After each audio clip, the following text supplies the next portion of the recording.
Auctions are a popular way of buying or selling, but are very different from other property purchases. The biggest difference is there is no cooling off period, so if a buyer is the winning bidder, they are required to sign a contract and pay a 10% deposit on the day.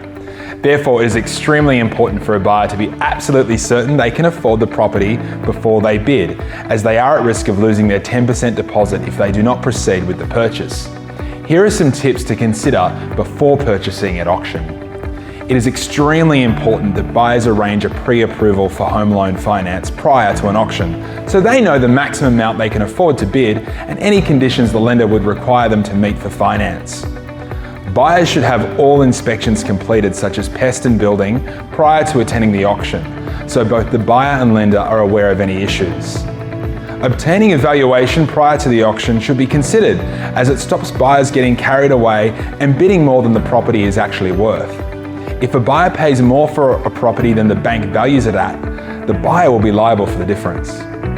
Prior to the auction, instruct a solicitor to check the contract of sale on the property so all terms are understood and there are no hidden surprises.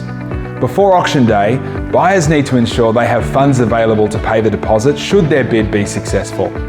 The deposit is usually 10% of the purchase price. Common methods of payment are cheque or deposit bond. However, buyers should check whether the vendor will accept a deposit bond prior to the auction. Lastly, don't forget to register to bid. Buyers can do this by contacting the agent prior to auction or as they arrive at the auction.